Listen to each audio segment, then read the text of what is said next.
मेरा कॉन्सेप्ट ये है कि मैं किसी प्रोजेक्ट को पहले तो खुद इन्वेस्ट करता हूँ। किसी भी प्रोजेक्ट में पहले इन्वेस्टमेंट मैं खुद करता हूँ, या अपने जो बहुत खास इन्वेस्टर्स जो क्लाइंट हैं उनकी इन्वेस्टमेंट कराता हूँ। उस प्रोजेक्ट को पूरा नाप लेता हूँ कि क्या ये बाकी जो हमारी पब्लिक है या क्लाइंट्स हैं जो हम तक आते हैं, क्या उनके कराने के लायक है, नहीं है। हमारे पास ऑप्शंस भी बहुत आ रहे होते हैं। अगर मिसाल स्कीम 45 की मैंने आपको मिसाल दी, तो भाई मेरा ऑफिस था और अल्हम्दुलिल्लाह मुझे पर्सनली ये लगता है कि कोई ऐसा बिल्डर या डेवलपर नहीं है जिसने मुझ तक अप्रोच ना की हो।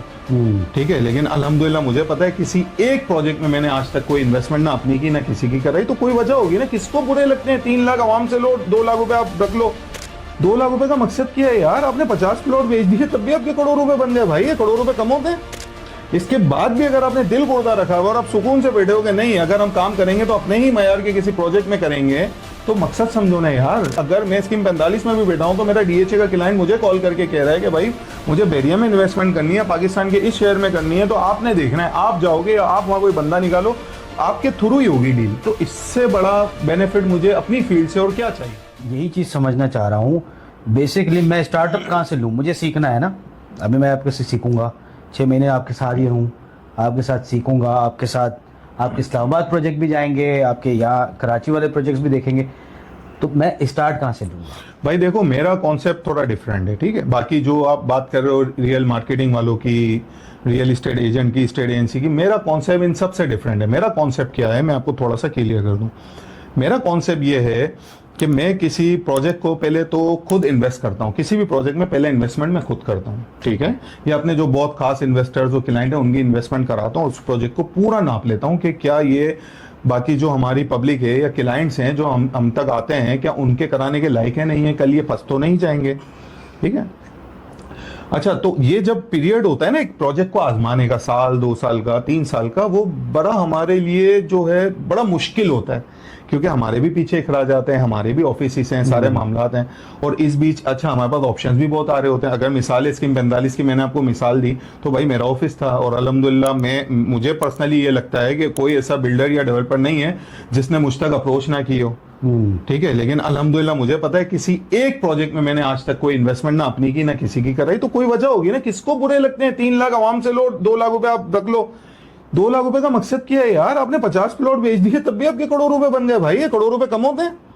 इसके बाद भी अगर आपने दिल गुर्दा रखा हुआ और आप सुकून से बैठे हो कि नहीं, अगर हम काम करेंगे तो अपने ही मयार के किसी प्रोजेक्ट में करेंगे, तो मकसद समझो ना यार। अल्लाह का करोड़ों एहसान है कि अगर मैं स्कीम 45 में भी बैठा हूं तो मेरा डीएचए का क्लाइंट मुझे कॉल करके कह रहा है कि भाई मुझे बेरिया में इन्वेस्टमेंट करनी है, पाकिस्तान के इस शहर में करनी है, तो आपने देखना है, आप जाओगे या आप वहां कोई बंदा निकालो, आपके थ्रू ही होगी डील। तो इससे बड़ा बेनिफिट मुझे अपनी फील्ड से और क्या चाहिए?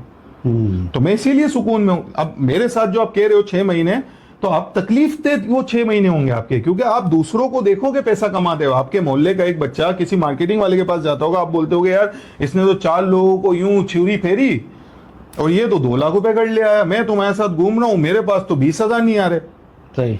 लेकिन मेरे साथ आपका मयार बनेगा, काम सीखोगे, और जब काम सीखोगे आहिस्ता आहिस्ता, पहले आपकी जिंदगी में 1 क्लाइंट आएगा, 2 आएंगे, 10 आएंगे, 20 आएंगे, 50 आएंगे, 100 आएंगे, और जिस दिन आपकी जिंदगी में 200-300 क्लाइंट ऐसे हैं जो सिर्फ आपके थ्रू ही कोई अपनी चीज परचेस करेंगे और आपके थ्रू ही सेल करेंगे, तो मुझे नहीं लगता जिंदगी में आप किसी को बोलोगे कि यार रियल एस्टेट में मंदी भी आती है और तेजी भी आती है। और ये जो मंदी हो रहा है भाई, हम इसको मंदी मानते ही नहीं है, क्योंकि असल जो रियल एस्टेट का काम करने वाले लोग हैं वो कमाते ही मंदी में है मेरे भाई।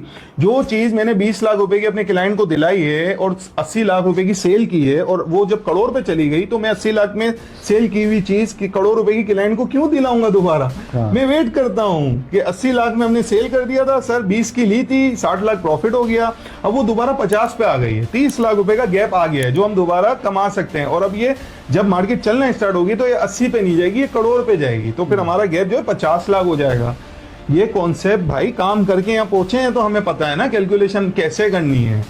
अगर मुझे भी बिठा के समझाया गया होता कि सारे मंजन हम फेसबुक पे, सोशल मीडिया पे लोगों को दिखा देंगे, आपके पास आएगा, आपने सिर्फ झूठ बोलना है और किसी तरह उसकी फाइल बनानी है बस, तो मैं भी आपसे बातें ना कर रहा होता भाई।